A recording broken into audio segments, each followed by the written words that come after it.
Bastidores da Praça. Na boca do crime.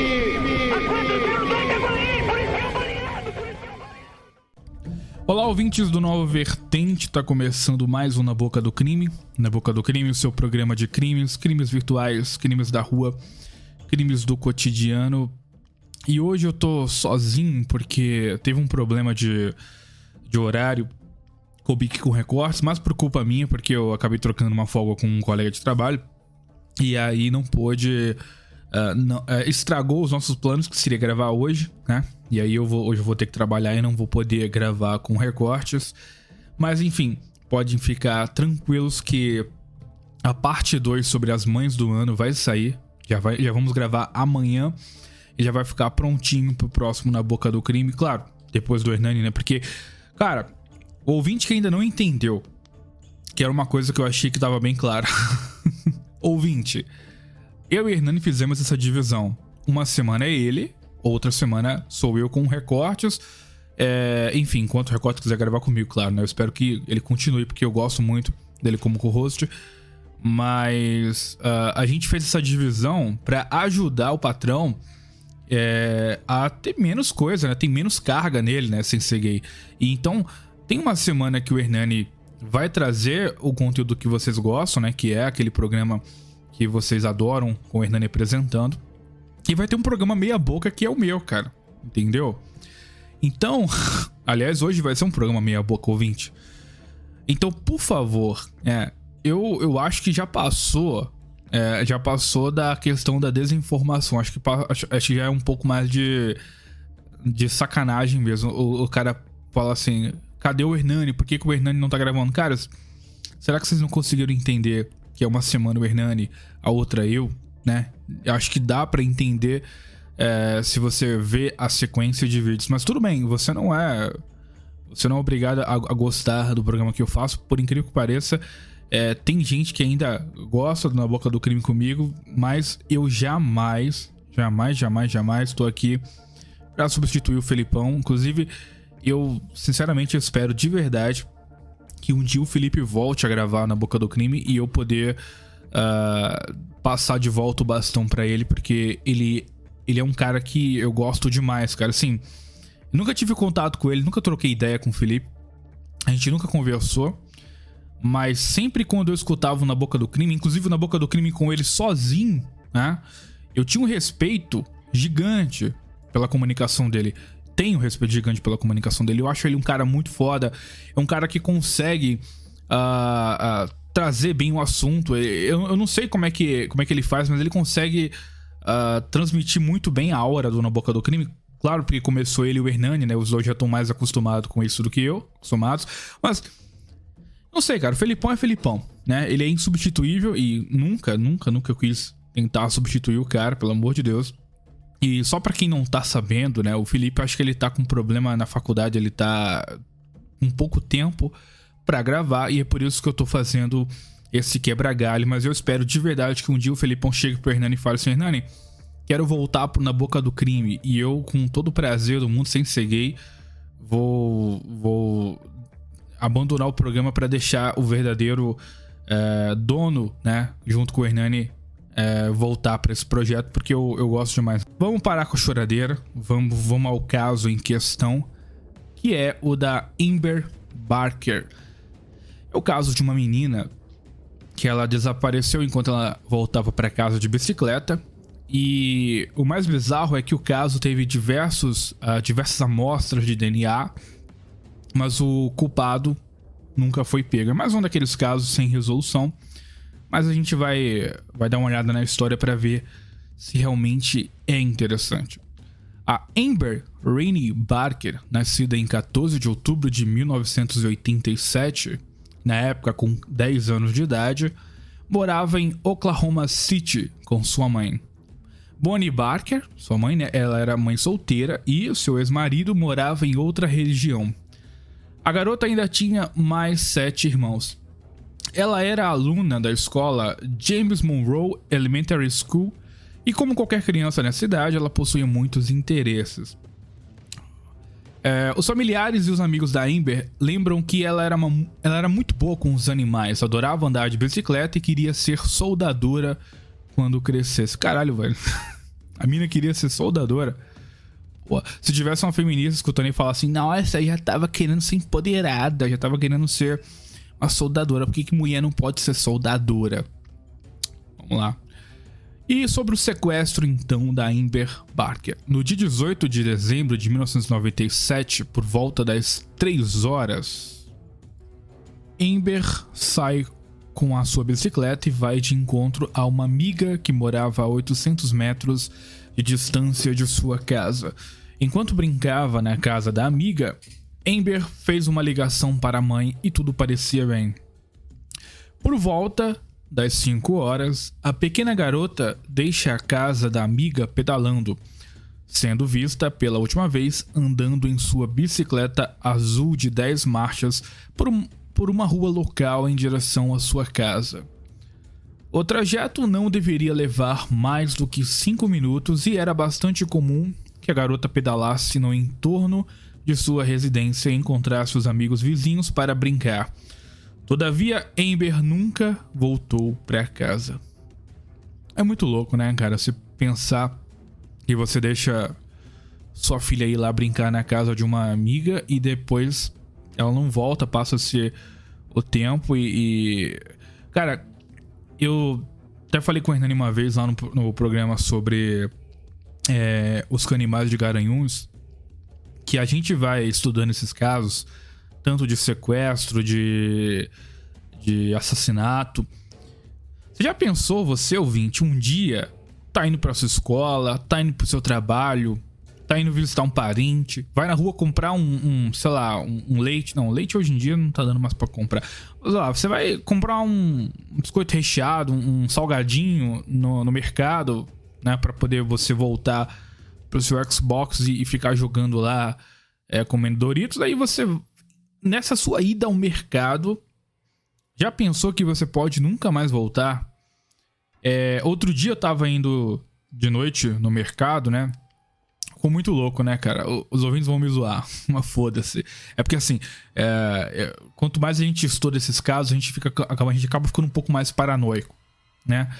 E outro dia eu fui no mercado, fui comprar pão, né? Porque eu ia fazer uns hambúrgueres, a minha esposa ia fazer uns hambúrgueres aqui em casa. E eu precisava de pão pra fazer os hambúrgueres. E aí eu fui no mercado, eram as 8 horas da noite, né, cara? O mercado fechava às 8. E eu saí correndo, mas aí já tava muito escuro, porque como eu moro em interior, tem um momento em que quando os comércios assim que fecham cedo apagam as luzes, a cidade fica um breu. Porque as luzes dos comércios, né, das lojas, elas meio que dão aquela vida na cidade. E aí quando todo mundo tá fechando as lojas, as ruas elas ficam escuras, né? E aí, cara, de repente apareceu um sujeito numa bicicleta. E o que acontece? Pra ir pro mercado passava por uma ponte estreita. E sabe, uma ponte que não tem 2 metros de largura, deve ser 1,5 metro de largura a ponte. Aquelas pontes tipo passarela, tá? Não é ponte tipo a Rio-Niterói, não. É uma ponte tipo passarela, né? Pra você atravessar o rio pro outro lado. Tava nessa ponte pra ir em direção ao mercado. E aí apareceu um sujeito. Sério mesmo, vai parecer zoeira, mas apareceu um sujeito de capuz. Não tava chovendo. Parecia ser um velho. Tinha cara de ser um velho, tinha um cabelo meio comprido, né? E dava pra ver que ele era um pouco mais idoso. Tava andando de bicicleta. E tava vindo atrás de mim. E depois ele desceu da bicicleta e começou a arrastar a bicicleta enquanto andava atrás de mim. Eu tava de fone de ouvido, porque eu tenho essa mania de andar de fone de ouvido, porque eu não gosto de conversar com ninguém. Eu sou bem Jorge antissocial. Inclusive o fone de ouvido é o sinal. Se eu tô de fone de ouvido, eu não quero conversar com ninguém. Aí eu fico de fone de ouvido na rua, no mercado. Só não posso ficar no trabalho, infelizmente, mas tudo bem. Tava lá eu de fone de ouvido, enquanto tinha um velho muito esquisito atrás de mim. Aí você pensa, porra, cara, velho, um velho dá pro cara descendo a porrada. Bicho, mas se ele tivesse com uma faca, se ele tivesse com uma arma, como é que eu ia saber, né, cara? Então, era um lugar que tava muito escuro. Então eu fiquei olhando pra trás, fiquei olhando assim de canto de olho, né? Enquanto o velho andava de forma muito suspeita atrás de mim. Aí de repente apareceu outro camarada na ponte. Era um senhor, eu acho. Não, senhor não, era um cara que devia ter seus 40 e poucos anos, né? Eu peguei, na hora que o cara apareceu na ponte, né? O cara tava atravessando também. Andei um pouco mais rápido, deixei ele me passar. E aí ficou só o velho e esse camarada na ponte. Eu pensei, pô, se esse velho for um psicopata, agora ele vai matar o outro, não vai me matar mais não. O ouvinte deve estar pensando, porra, Caverna, tu é muito covarde. Não, cara, mas é porque lendo esses relatos, né, você acaba criando uma certa paranoia, porque a vida, ouvinte, ela é muito imprevisível. Você acha que você pode chegar até os 80, 100 anos de idade? Quem que garante, irmão? Você pode morrer com seus 22, 30, 40 anos, entendeu? Então, eu não sei qual que vai ser o meu dia. De repente, eu posso virar uma das vítimas de um Na Boca do Crime, cara. Ou de um SOS da vida, entendeu? Simplesmente porque eu tô de boa. Porque é assim que acontece, tá? Não é algo muito elaborado. Você simplesmente um dia você pode estar indo no mercado e você ser esfaqueado pelas costas sem você nem saber. Você ser sequestrado por alguma gangue sem você nem saber. Isso acontece, cara. Porque é dessa forma totalmente imprevisível que a gente vê nos casos que a gente traz aqui, entendeu? É isso que é bizarro na vida. Que a vida é muito imprevisível, né, cara? Então, depois que eu comecei a gravar essas porra, eu fiquei bem paranoico. Mas tá bom. Vamos voltar aqui pro assunto em questão. Vocês podem me zoar nos comentários, eu deixo, tá? Não vou grelar, não. Às 7h20, Bonnie liga pra polícia. Bonnie é a mãe da Amber, tá? Às 7h20, Bonnie liga pra polícia e relata o desaparecimento da filha.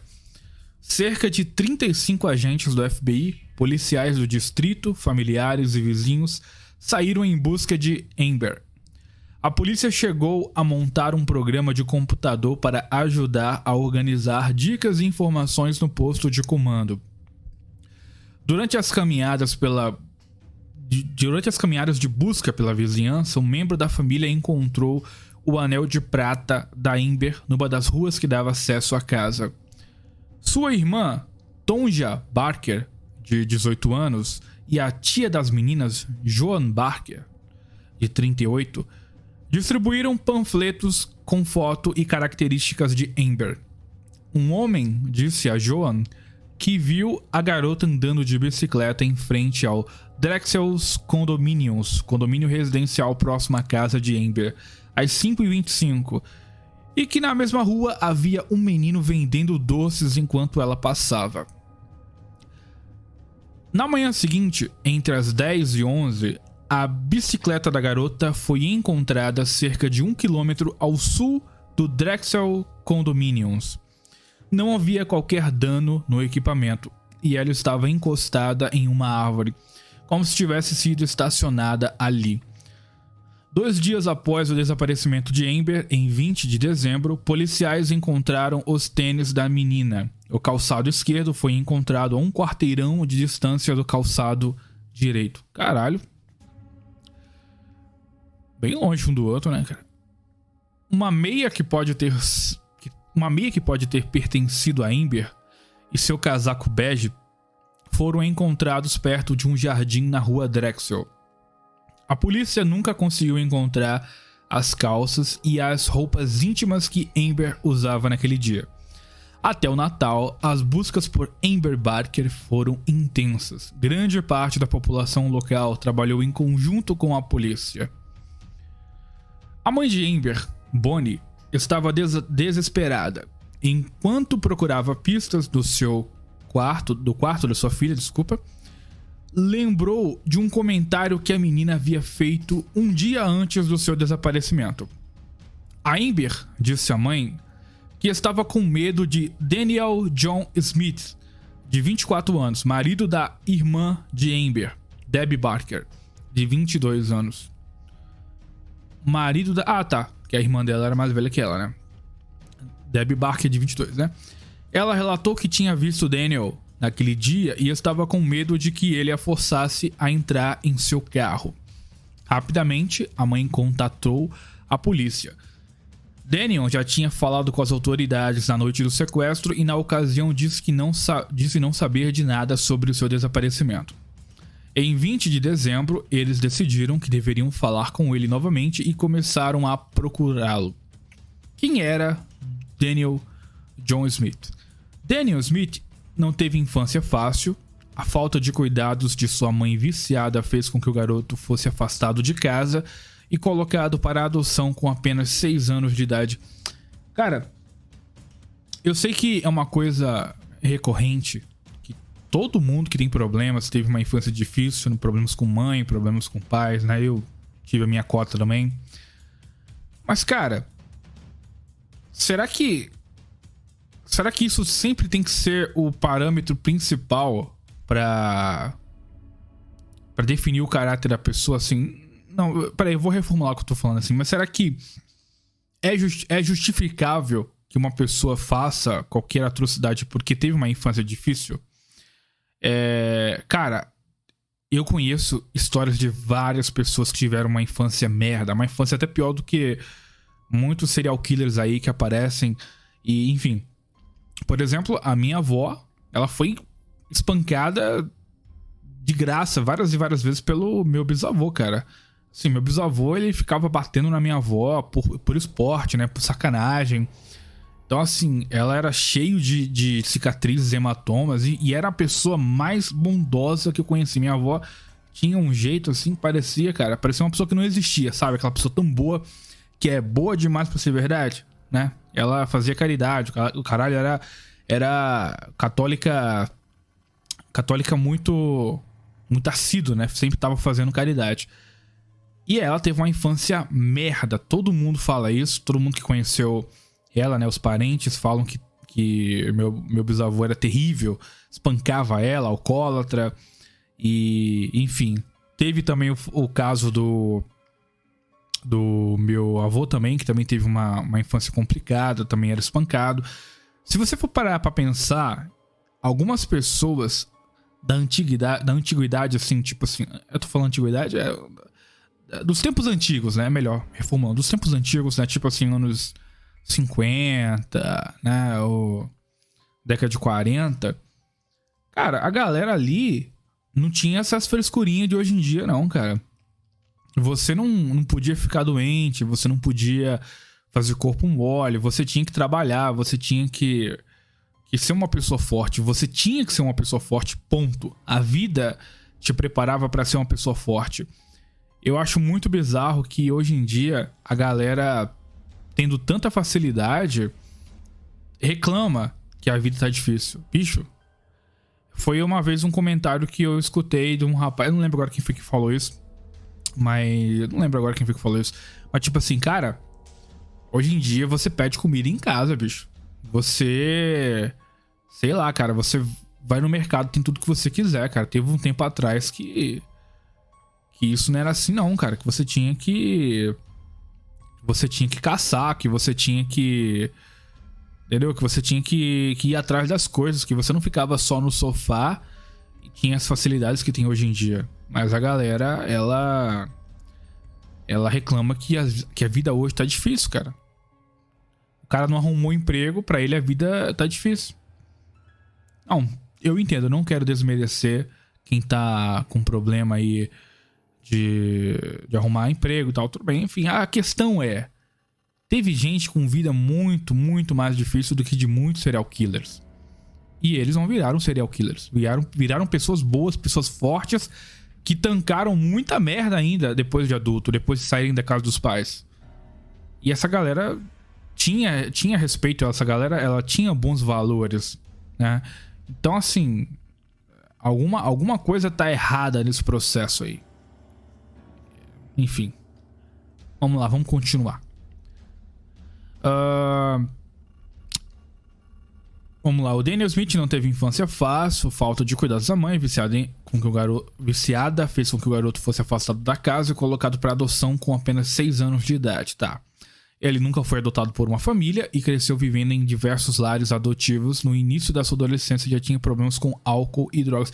Tá, isso aqui realmente é um problema. O cara passar de lar em lar é complicado. Porque uma coisa é o cara apanhar, é o cara ter tido problema com os pais, mas ter aprendido valores bons de alguém, cara. Valores bons, sei lá, de um tio, de uma tia. Aí o cara pode perguntar assim, Caverna, mas aí, Caverna, se a gente não aprender valores bons de ninguém, aí é um problema. Se você não tiver ninguém pra se espelhar, aí é o problema. Aí sim. Aí dá pra entender como é que a cabeça da pessoa ficou louca desse jeito. Porque o cara ter sofrido na infância, mas ter pelo menos aprendido a respeitar as leis, né, a outras pessoas, enfim, ter valores bons, né, firmes, o cara consegue se tornar uma pessoa melhor lá na frente, mas pelo que eu tô vendo aqui não é o caso do rapaz. Então dá pra entender. Passar de vários lares adotivos realmente é zoado mesmo, cara. Mas vamos lá. Na época que Amber desapareceu, o Daniel estava cumprindo uma sentença de 5 anos por sequestro, já que atacou uma mulher em um estacionamento no dia 23 de abril de 1995. Olha só, cara, o cara realmente tinha todos os motivos pra ser o sequestrador, né, cara? O homem alegou que estava bêbado e tentava roubar as chaves do carro da vítima. A polícia inicialmente o acusou de roubo, mas depois a acusação foi alterada para sequestro. As autoridades acrescentaram uma segunda acusação por intimidar uma testemunha do estado depois que Smith ameaçou um segurança durante sua audiência no tribunal. Como parte de um acordo com os promotores, o Daniel Smith se declarou culpado de sequestro e foi enviado para um programa de treinamento de 4 meses no Centro Correcional William S. Key para jovens adultos. Os promotores retiraram a acusação de intimidar a testemunha do Estado e o bom comportamento e o sucesso do programa de reabilitação foi decisivo para que o gabinete do procurador distrital do condado de Oklahoma suspendesse sua pena de 5 anos. Em seguida ele foi solto. Caralho, velho.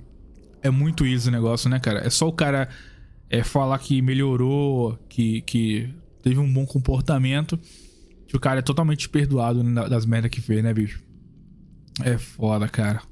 Foda demais. Em novembro de 1996, o juiz distrital Lyman Freeman condenou Daniel a 5 anos de liberdade condicional, mas fez uma sentença adiada. Em termos de sua liberdade condicional, os termos, da sua liberdade condicional eram simples. O Daniel Smith teve que frequentar reuniões de alcoólicos anônimos, receber aconselhamento psicológico e manter-se no emprego de meio período. Eu não acredito muito na psicologia, cara. Sério mesmo, vai ter gente que vai falar merda com isso, mas assim, eu não acredito, cara. Porque assim, se a psicologia fosse uma ciência exata, cara, ela poderia evitar vários serial killers de aparecer, porque vários serial killers já enganaram psicólogos, já participaram de sessões de psicologia, né, de terapeutas e tudo mais, e eles enganaram essas pessoas, né? Então, assim, eu não vejo como uma ciência exata, porque se você não se você não consegue reconhecer de fato uma pessoa perturbada, se a pessoa perturbada consegue te enganar, se manter, se mostrar sã pra você e te enganar, então não é uma ciência exata. Não é como um DNA, que você pegou o DNA e aí você sabe quem é a pessoa. Não, é tudo especulação. Tem uma certa... Como é que se diz? Tem uma ciência... Não, uma ciência não, mas como é que se diz?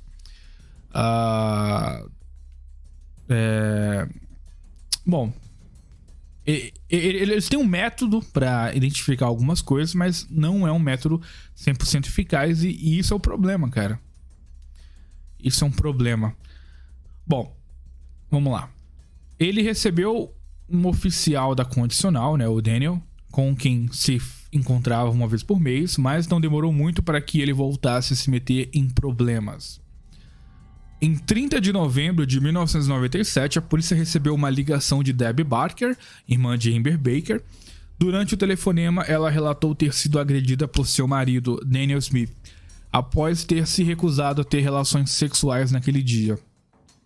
A polícia não pareceu fazer grandes esforços para responsabilizar Daniel, e dias antes do desaparecimento de Amber, ele não compareceu a uma reunião do AA. Esse é suspeito. E a polícia expediu um mandado de prisão por violação de liberdade condicional. Em 21 de dezembro de 1997, a polícia encontrou o Mitsubishi Prata de Daniel em uma loja de conveniência na manhã seguinte.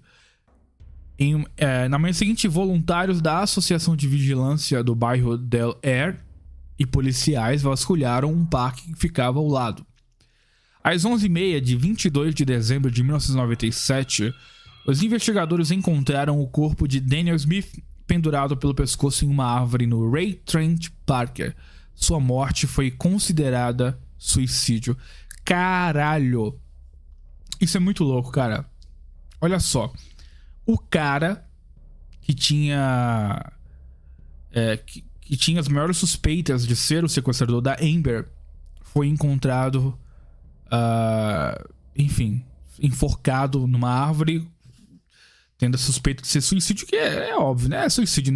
Acho que ninguém se daria o trabalho de matar o cara e fingir ser suicídio, não.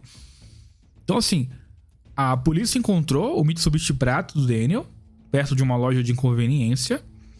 Então eles foram buscar aos arredores, né? Procurar aos arredores e encontrar o Daniel enforcado, cara. Então assim, cara, qual que é a lógica disso? Ele tentou sequestrar a Amber, se sentiu culpado e se matou, cara? Qual que é a lógica dessa porra, cara? Vamos ver aqui o resto. Existem algumas divergências de localização nesse caso. O local em que o corpo de Daniel foi encontrado parecia estar a menos de 1,6 km da loja de conveniência, né? Mas o Google Maps mostra que o parque a cerca de 8 km ao norte da loja. Tá, entendi. Aí vocês vão confiar mais no Google Maps do que na... Por que a galera não faz uma medição, né, cara? Porra, sei que dá um trampo do caralho fazer uma medição dessa, mas, porra, é uma... Como é que se diz? É uma investigação, né, cara? Investigação de sequestro, né? Então tem que fazer o negócio mesmo que seja complicado. Se o site estiver correto, não faz sentido que Smith andasse 5 milhas para cometer suicídio. Ele provavelmente teria estacionado seu carro mais perto do parque. Sim. Teorias de um possível assassinato foram levantadas mais rapidamente escolhidas pela polícia. Porque... Cara... Tudo bem que o cara, ele era filha da puta e tal, mas quem que teria matado ele? A esposa? A vítima que sequestrou ele que ele sequestrou, desculpa, em 95? Há 2 anos atrás? Será que a vítima... ela teria guardado rancor e pedido pra alguém matar ele? É possível. Mas ele não parecia ser peixe grande pra alguém se preocupar, cara. Alguém, sei lá, cara, ir atrás do cara e fazer assim que fosse suicídio. Olha o trampo que isso dá, cara. Eu acho que ele parou ali na loja de conveniência. Ele devia estar transtornado por alguma coisa. Talvez por... sei lá, né, cara? A gente não sabe ainda se ele realmente era o sequestrador da Amber. É possível, porque tudo indica que ele era o sequestrador da Amber. E... bom... ele saiu do carro porque ele estava transtornado, não conseguia dirigir. E ele começou a perambular sem rumo, cara. E quando você perambula sem rumo, você vai pra longe. Você anda pra caralho. Então, assim, às vezes ele tava loucão das ideias e começou a andar. E chegou um ponto de que ele viu a árvore e pensou: foda-se, eu vou acabar com a minha vida aqui agora. É possível. Mas... estranho, né, cara? Muito estranho. O Daniel Smith estava na casa de Bonnie Barker quando Amber ligou da casa... Daniel Smith estava na casa de Bonnie Barker, que é a mãe da Amber, né? Quando Amber ligou da casa da amiga no dia do desaparecimento. Logo após a ligação, Daniel deixou a residência Barker, seguindo um caminho que provavelmente faria parte do trajeto da Amber na volta. Cara. Realmente é mais uma coisa para suspeitar.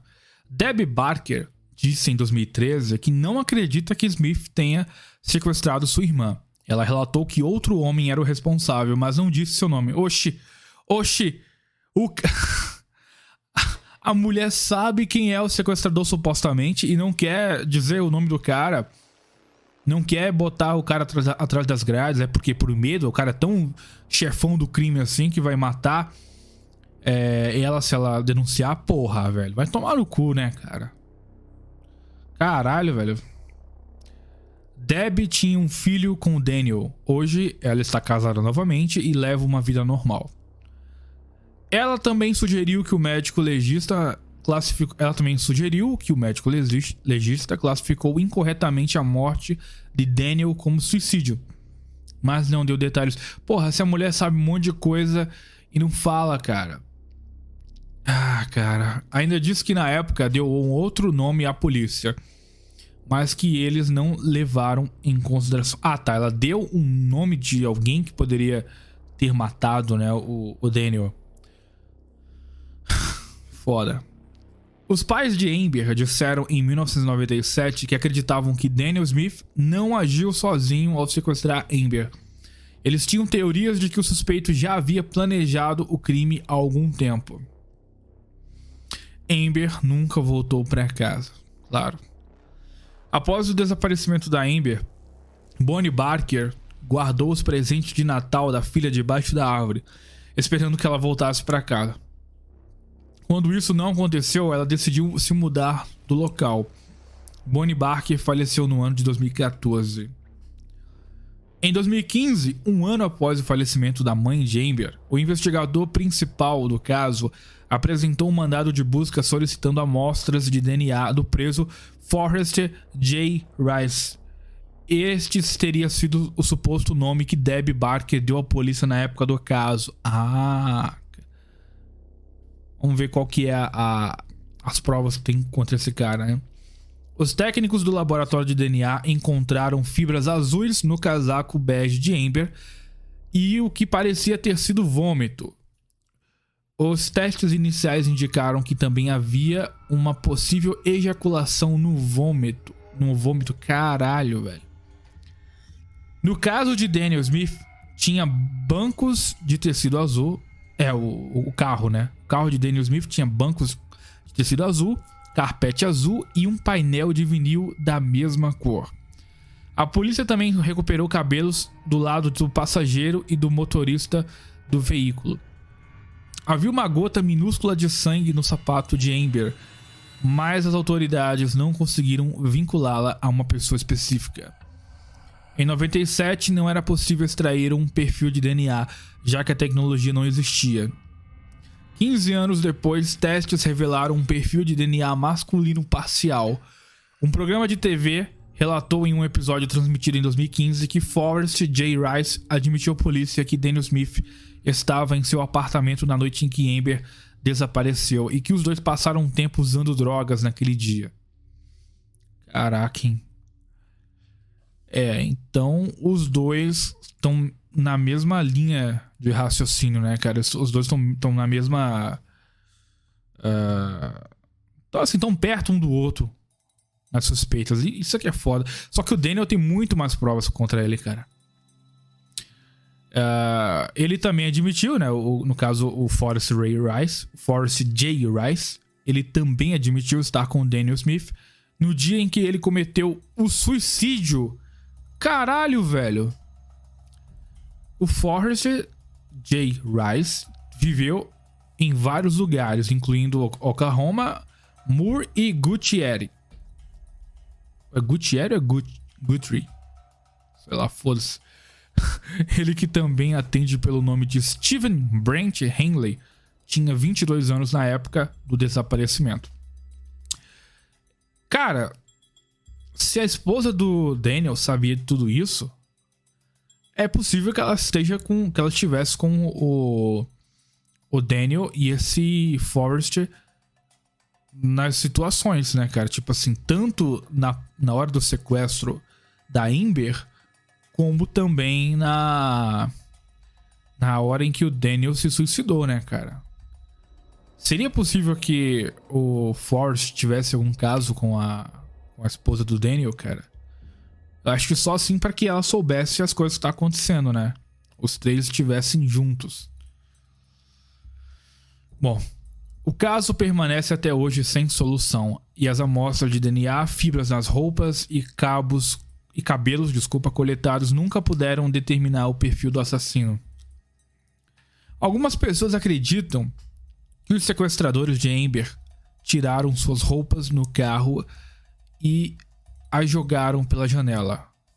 Então ela foi levada para outro local, possivelmente a residência de Smith ou Rice, e a estupraram antes de matá-la e se desfazer do seu corpo.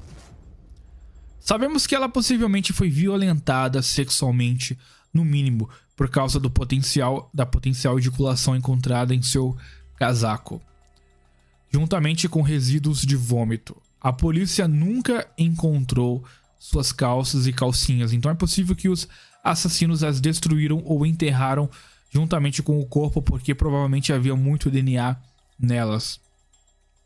Sua bicicleta foi encontrada intacta perto de uma árvore, então seu sequestrador não a derrubou da bicicleta com seu veículo. Provavelmente ela mesma a estacionou ao encontrar com alguém conhecido. Poderia ser o Daniel, mas ela tava morrendo de medo do Daniel, né, cara? Então não acho que ela iria ficar perto dele, não. Ou poderia ser a irmã, cara. Talvez a irmã estivesse por lá e a Amber viu a irmã, estacionou pra conversar com a irmã e aí nisso apareceu depois o Daniel e o Forrest J. Rice lá. Quanto ao suicídio de Daniel Smith, muitas pessoas não acreditam nessa teoria. É possível que ele tenha sido assassinado, já que era envolvido com pequenos crimes e drogas, ou que até mesmo seu parceiro no sequestro de Amber tenha o executado na intenção de evitar que ele falasse algo para a polícia. Pode ser o Forrest lá. Curiosamente, um caso com tanto material genético colhido na cena nunca foi capaz de apontar ou excluir com certeza um suspeito. É cruel pensar que Bonnie Barker, mãe de Amber, tenha falecido sem receber ao menos justiça para sua filha. Cara. Realmente muito bizarro mesmo, cara. Aponta... dá pra você tirar várias teorias desse caso, né, cara? Eu acho, na minha opinião, que o Daniel e o tal do Forrest estavam juntos e provavelmente a Debbie, irmã da Amber, também estava junto no caso. Porque pra Amber ter parado a bicicleta por uma pessoa conhecida, pra Debbie, irmã da Amber, ter tantas informações sobre esse caso, é possível que ela tenha participado. Por quê, né? Por qual motivo? É que são elas, né, cara? Não tem, a gente não tem como saber. Mas é muito bizarro esse caso, cara. Mais um caso de desaparecimento pra fechar, da Ashley Summers, desaparecida sem deixar rastros. A Ashley Summers ela foi vista pela última vez no feriado de 4 de julho de 2007. Na época ela tinha 14 anos de idade. O caso ele é cheio de detalhes e permanece até hoje sem qualquer pista. Qual que é a história? A Ashley Nicole Summers, nascida em 16 de junho de 1993, ela morava em Cleveland, Ohio, Estados Unidos, né, claro. A garota, ela era a irmã mais velha de uma família grande e isso a tornava responsável pelos irmãos menores na ausência de Jennifer Summers, que era sua mãe. O seu relacionamento familiar ele era ótimo. Ela frequentemente visitava casas de alguns de seus parentes, como tios e avós. Caraca, velho. E bom, né? Queria ser assim. Frequentar a casa de parente pra mim é o maior sacrifício que tem. Mas vamos lá. Ashley tinha personalidade forte e por muitas vezes costumava agir de acordo com aquilo que julgava certo, o que trazia conflitos entre ela e sua mãe. Mesmo com algumas desavenças, as duas se davam bem e estavam sempre juntas. Às vésperas de seu aniversário de 14 anos em 2007, Ashley mudou seu comportamento. Ela exigia passar mais tempo com os amigos, o que nem sempre era possível, já que tinha que cuidar dos irmãos enquanto sua mãe trabalhava. É a clássica adolescência, né, cara? Uma hora você vai cansando desse lance de família e aí vai querendo andar um pouco mais na rua, ter amigos fora de casa. E normal, é a época de se fazer merda.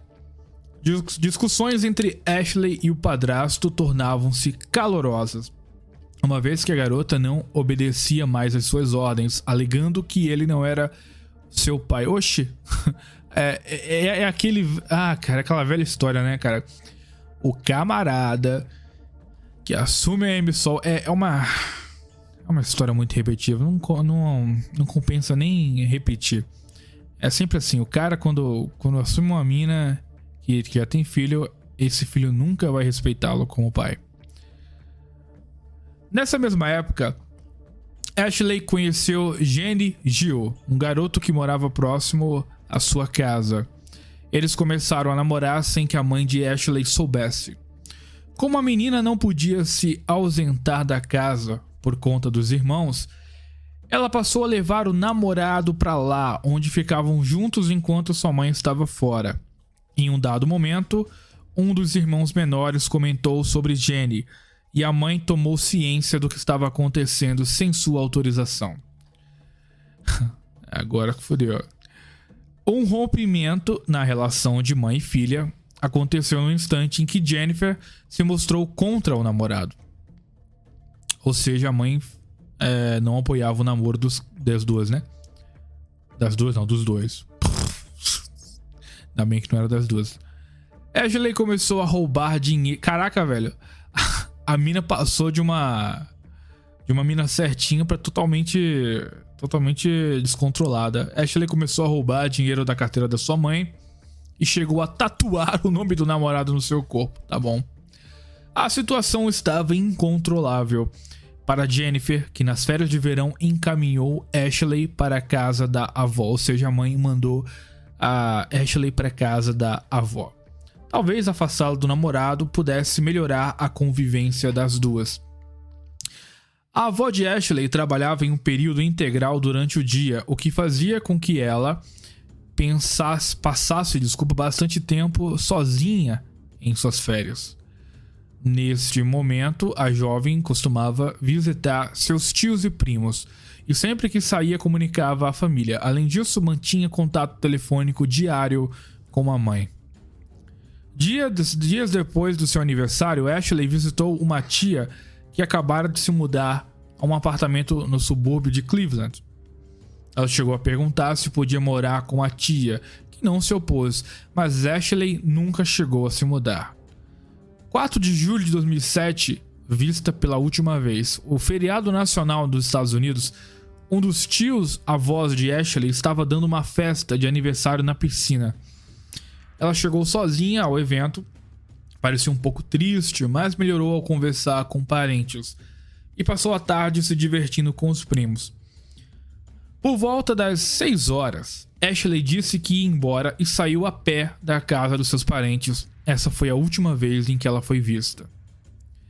Jennifer Summers demorou 2 dias para perceber o desaparecimento da filha, já que ela costumava dormir na casa dos seus parentes. Quando a mãe falou com Kevin Donatan, um dos tios da garota, que disse que havia visto Ashley na manhã de 4 de julho, onde os dois tiveram uma discussão.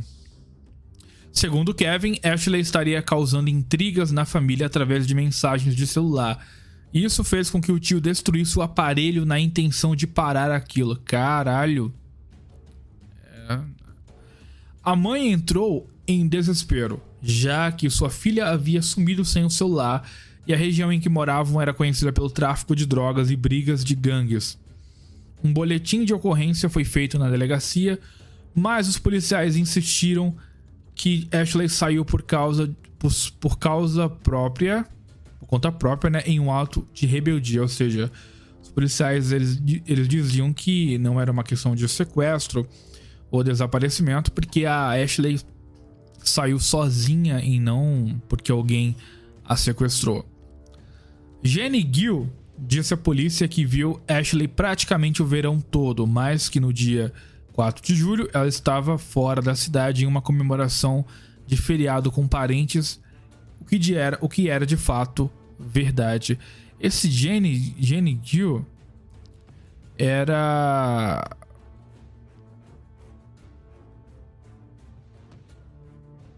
o Jenny Gill, ele era o namorado dela, tá? Só pra gente relembrar o caso. Pra gente lembrar que esse Jenny Gill era o namorado e que ele tava fora, por isso ele não poderia ter visto a menina. A jovem era bastante ativa nas redes sociais, mas desde que desapareceu não houve mais qualquer atividade em suas contas. Com pouco empenho policial, a família de Ashley imprimiu cartazes com sua foto e espalhou em diversos pontos da cidade. Isso rendeu algumas ligações de pessoas dizendo que viram a jovem, mas nada muito concreto. No dia seguinte, de maneira misteriosa, todos os cartazes foram arrancados. Jennifer chegou a pensar que a própria Ashley teria feito isso. As suspeitas da mãe caíam sobre Jenny, que era o namorado. Ele deu vários depoimentos à polícia e chegou a ser seguido por Jennifer durante semanas. Em um desses episódios, Jennifer o viu entrando em uma casa abandonada e acionou as autoridades, porém nenhum rastro de Ashley foi encontrado lá. Semanas depois, Jennifer recebeu uma ligação de um número desconhecido. A pessoa do outro lado da linha dizia ser Ashley. Ela confirmou que estava tudo bem e desligou. Caralho. Isso fez a mãe pensar que sua filha poderia ter sido sequestrada e os mesmos a obrigaram a ligar. No dia 17 de novembro de 2007, mesmo ano do desaparecimento, os avós de Ashley afirmaram tê-la visto de cabelos loiros caminhando em uma calçada, mas ao tentar retornar com o carro, a perderam de vista. Um ano após, o FBI se juntou ao caso, um ano depois do desaparecimento, o FBI se juntou ao caso e foram vistas muitas semelhanças com os desaparecimentos de Amanda Berry e Gina de Jesus. Essas outras duas jovens desapareceram em Cleveland em abril de 2003 e 2004, respectivamente. A investigação decidiu submeter todos os familiares e amigos de Ashley a testes de polígrafo, resultados estes que nunca foram revelados ao público. O FBI também fez uma investigação de porta em porta que pareceu não levar a nada. A ligação telefônica recebida por Jennifer também foi investigada, mas não foi possível rastreá-la e nem comprovar que de fato era Ashley do outro lado da linha. Em 6 de maio de 2013, um vizinho percebeu algo vindo de errado, algo estranho, de uma das casas da Avenida Seymour. Uma mulher gritava que seu nome era Amanda Berry e estava sob cárcere com mais duas mulheres. Quando a polícia chegou ao local, percebeu que, além de Amanda, Gina de Jesus e Michelle Knight, desaparecida desde 2002, tinham sido sequestradas por Ariel Castro. Inicialmente, haviam especulações de que Ashley Summers também poderia ter sido uma prisioneira naquela casa, mas nenhuma evidência disso foi encontrada. Esse Ariel Castro é que supostamente seria o sequestrador, né, cara? Houveram alguns rumores de que a frase "Descanse em paz, Ashley" foi encontrada escrita em uma das paredes do porão da casa de Ariel. Porém, nenhuma das três mulheres disse ter visto Ashley ou poderia haver uma quarta vítima. Ou que poderia haver uma quarta vítima, certo? Com os depoimentos de Amanda e Gina, a polícia viu que duas garotas entraram no carro de Ariel porque conheciam sua filha. Mesmo sem qualquer relação com o caso de Ashley, a polícia estabeleceu uma nova linha de investigação onde Ashley poderia ter sido sequestrada a partir de um encontro com um conhecido. Em janeiro de 2015, uma mulher fotografada em uma câmera de segurança dentro de um carro. Segundo a polícia local, seu retrato foi arquivado devido a uma tentativa de uso de identidade falsa. Em março de 2015, durante um programa de televisão, um especialista chegou a dizer que a foto tinha 80% de semelhança com a jovem desaparecida. No mesmo ano, a mulher da foto foi identificada e não era Ashley. É porque a foto dessa mulher que estava usando uma identidade falsa lembra um pouco a Ashley, mas não era ela de fato, né? Foi confirmado. Apenas 14 meses após o desaparecimento de Ashley, Jenny Gill foi preso por posse de drogas. Em depoimento, ele disse que o sumiço da jovem havia lhe causado grandes problemas emocionais com os quais não sabia como lidar. Em 4 de dezembro de 2018, Kevin Donatan, o tio de Ashley que quebrou o celular dela, né, foi acusado de estupro, mas não foi nomeado suspeito do desaparecimento da sobrinha. Em 25 de fevereiro de 2020, Kevin, então com 55 anos, foi condenado a 35 anos de prisão por estupro e prostituição. Ashley Summers segue desaparecida até os dias de hoje. Em 16 de junho de 2013, familiares e amigos de Summers comemoraram seu 20º aniversário, distribuindo panfletos e soltando balões na West 110 e na Lorraine Avenue. Baseado nos casos de Amanda Berry e Gina de Jesus, a família de Ashley segue acreditando que ela pode ser encontrada com vida, apesar de tantos anos sem qualquer pista. Enfim, ouvintes, peço desculpas mais uma vez por trazer um programa tão curto, tão fraco pro padrão Na Boca do Crime, mas, enfim, eu tive uma semana um pouco complicada, por isso eu precisei da ajuda do pessoal, dos hosts, para fazer um negócio especial lá pro meu canal, e eu acabei não tendo tempo de gravar nada. Eu tô fazendo isso aqui um pouco só pra não deixar os ouvintes sem programas hoje, na segunda-feira, e prometo que o próximo que eu participar com recortes vai ser melhor. A gente vai ter uns casos mais interessantes e vamos poder realmente honrar esse programa, né? Honrar, ou pelo menos tentar honrar o bom nome do Na Boca do Crime, tá? Muito obrigado, ouvintes, de verdade, por terem escutado até aqui. Porque se você escutou até aqui, realmente é porque você, mesmo que você não tenha gostado do programa, você pelo menos, sei lá, cara, tá querendo me ajudar, tá tentando, sei lá, cara, tancar isso aqui, né? Enfim. Desculpa, tá? Mais uma vez, ouvinte. Muito obrigado por tudo. Obrigado demais, demais, demais por todo o apoio que vocês vêm dado, né? Por todo o pessoal que gosta do Na Boca do Crime comigo. E mais uma vez eu espero que o Felipão possa voltar um dia pra dar aquilo que vocês merecem. Um programa com muita qualidade, beleza? Muito obrigado, ouvintes. Fiquem com Deus e até a próxima.